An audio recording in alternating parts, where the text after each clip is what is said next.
Chop his ass. Chop his ass. Chop. Hello, YouTube. I'm letting this little pistol go. This is a Cobra 38 Special Derringer. It's a chrome plated. These are a budget-oriented Derringer. I believe Davis Industries initially made them. Then they sold their design to Cobra. Cobra went bankrupt, and I believe they sold their design to the American Derringer Company, which, to my knowledge, is still in business. But these are kind of like the whole Ring of Fire guns. It is an antiquated, old design, especially when you compare the, Derringer to some of the small pocket 380 pistols that have about 3 times the capacity. But they're a fun range toy. And, there's some, not speculation, but there's some, kind of balking at the softer metal that they use for these. They use the Zamek, like zinc alloy style of metal for the frame. And then with the barrel, they use these steel inserts. And I mean, ultimately, I really enjoyed this.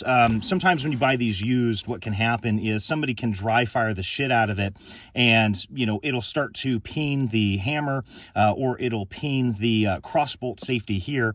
The other complaint is sometimes people will complain about the gritty triggers and things like that. And there's some stuff you can do to kind of polish this up, but I probably fired about 3 boxes through mine, and I've never dry fired it.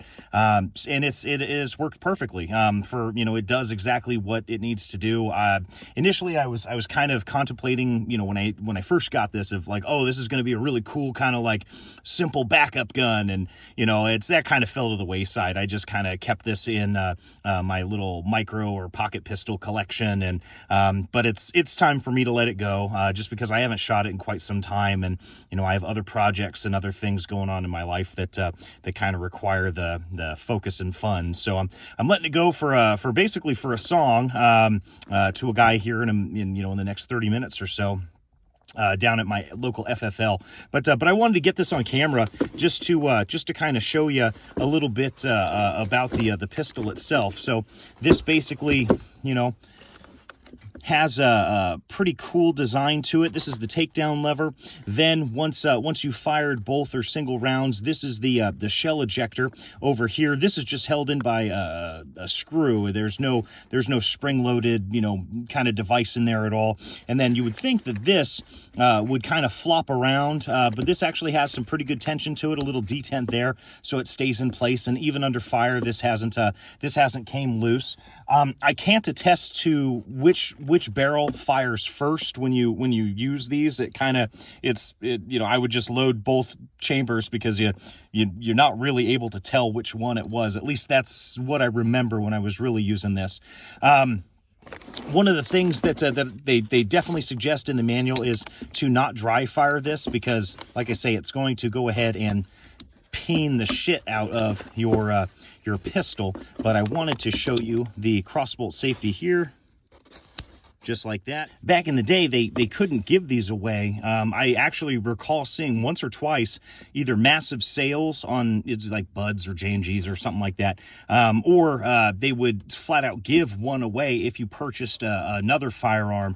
But yeah, if you find one of these in a pawn shop, or you find one of these at a gun store, test the action. Don't dry fire it, obviously. Let the hammer down with your hand. Test the crossbolt, test the trigger. This is going to be a little bit gritty. If you have snap caps, that would be most shops should have those, but sometimes they don't like you dry firing the guns. But yeah, test it out. You may, if somebody has previously owned this and they dry fired the piss out of it, there may be some issues with the firing pins, and you're gonna have a lot of problems. It seems like a lot of the Ring of Fire guns, some work really well for people, being these like hyper budget friendly, despite kind of being chintzy pot metal firearms, and then other people have a lot of issues, and right out of the gate, that's just a big pain in the ass, and just not working for them right out of the gate. But yeah, it's time to say goodbye to this pistol, and let somebody else enjoy it. Like I say, I kept really good care of it, and only fired about 3 boxes through. I've owned it for maybe 4 or 5 years now, and it's time to say goodbye. I have actually like a whole grip of firearms I'm selling here over the next couple of months or so to kind of build a little nest egg for my wife and I, that just stuff that I'm not really fanatic about anymore. I'm just not in love with. But anyway, yeah, this is the Cobra CB38 Special Chrome Derringer. Hello, YouTube. This is a kind of a segment of videos called the chopping block. These are basically all of the firearms that I'm going to be offloading here over the next year, and they just so happen to all be pocket pistols this month. Don't worry, YouTube cunts, you know, AI or manual tyrants out there. These are going through the proper channels and being sold through my local gun shop. They are not for sale to the public or any bullshit like that. They've already been spoken for. I'm not advertising them. These are literally sold. I just need to make a video, and then I link up with the guy here in a few days. This is the older model of PT-25 by Taurus. It is a double action only style of pistol, kind of based off of the Beretta design, where you have your tip up barrel just like that, so you can insert a round, click this down, and then pop your magazine and load up your rounds inside of the magazine. Really cool kind of magazine release button. I think it's the perfect size for a gun this small. Very positive. Safety here, almost too positive, but you know, for a pocket pistol with the double action, you would think that would be enough, but you have an extra level of safety here. The double action trigger is not terrible. Right, like that. I would not dry fire the shit out of these, but for the occasional one or two, or you know, restrike on a failed to fire cartridge, that is always a possibility. It does, I believe. Let's see.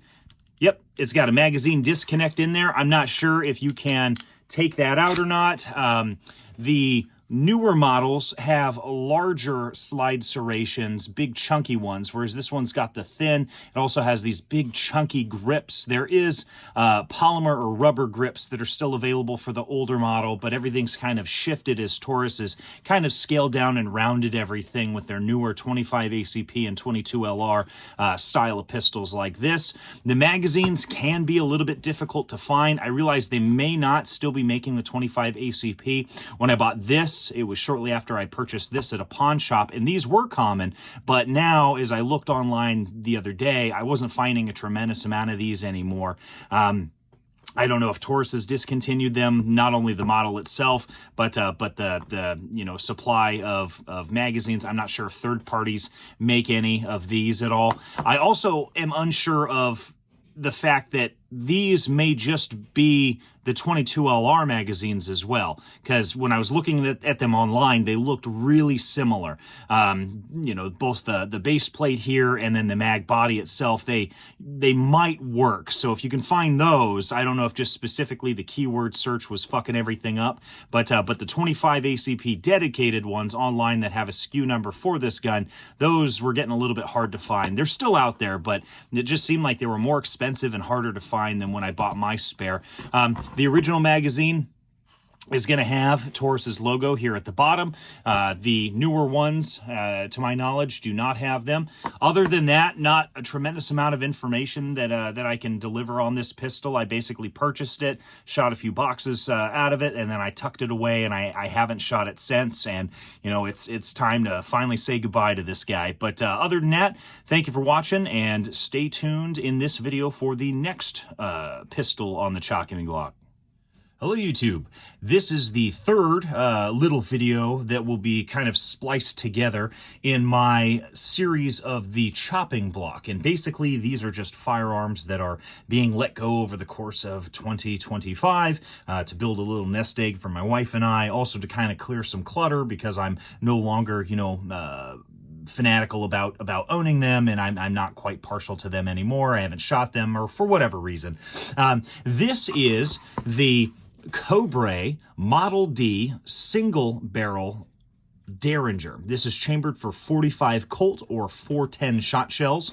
The barrel itself only allows you to use in the Model D up to the 2.5-inch 410 shot shells. It will not house the 3-inch 410 shot shells. These are pretty neat Derringers. Basically, Cobra has a whole series of these, and if you are interested in starting a gun collection, there are, I think, like 7 different variations, one more rare than the next, but the 2 that you'll often see are going to be the Model D and then the Model Double D, which is basically a double barrel version that looks like a mini stagecoach shotgun. It's very cool. I owned one for a brief period of time, and that was one of the first pocket pistols that I sold off, and despite it being really cool, it was just time to let it go. And same goes for this pistol. You will notice on the back end here, I have the Chazelle style of cowboy grip. This just allows you to have a little bit better purchase on the pistol. You may have to trim a little bit back here so that as you pull the hammer back, it doesn't kind of keep it on a hair trigger and accidentally set it off, firing the round, negligently. So once that is done, you're able to cock this just fine. You also have a little cross bolt safety, which I don't believe you can engage as the hammer is back, so you're gonna have to slightly cock it back to push this back and forth. It is just retained by a little clip here, but the only way to open up the barrel is to put it in this half-cock position where the hammer is resting on the crossbolt safety. This opens up, and as you can see, the rifling inside is very minimal, so you're not going to have tremendous accuracy with the 45 Colt coming out of this. It is probably better to use the 410, get a little bit more bang for your buck in terms of shooting if you were to use this in a self-defense situation. Not that I would. These are more novelties than anything. But pretty cool pistols. Back in the day, the Cobra company, Ingram, I believe, or maybe it's Cobra. They get that confused.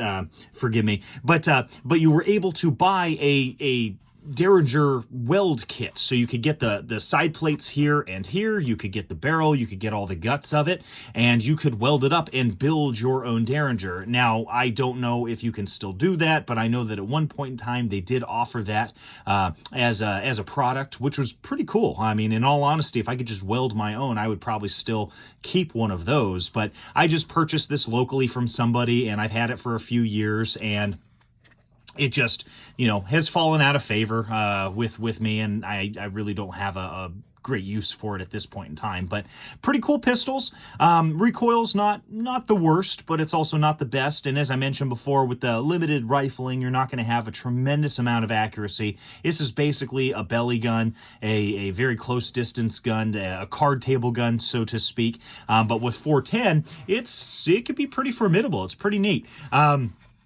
If you were to load something into the barrel, you're going to want to keep it on this half-cock position where the hammer is resting on this crossbolt safety, because as you push this over and cock this back, as I mentioned before, you're not able to engage the safety, and this is kind of resting on a little bit of a hair trigger. And so that's the last thing you want to do is accidentally bump this and then have it go off, and then boom, you lost your Franken beans. But it can be carried safely. It's a novelty more than anything else, and potentially a cool collecting piece if you're into some of these crude Cobra Derringers. They are fun to own, and again, as I mentioned, you'll find the single barrel model, the Model D, typically at a lot of different pawn shops through the United States, as well as a lot of different gun stores. They occasionally come up on Gunbroker, and if you feel inclined, go ahead and check out the different models they have, because there's some more rare variants that are out there that will occasionally come up for sale on Gunbroker and things like that.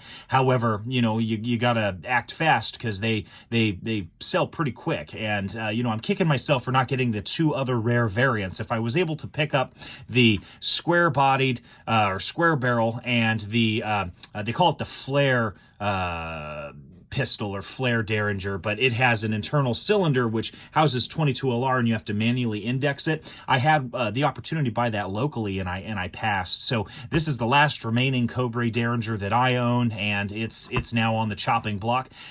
These, as I mentioned in my other video, they are not for sale to the public. I am going through the proper channels. I am selling this at a gun store, and this is already spoken for.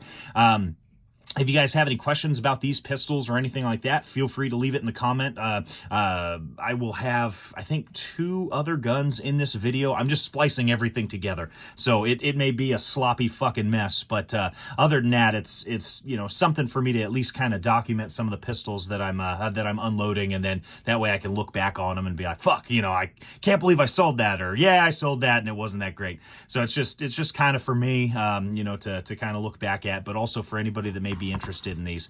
Other than that, thank you guys for watching. If there's any comments, please feel free to leave them below, and thank you for watching.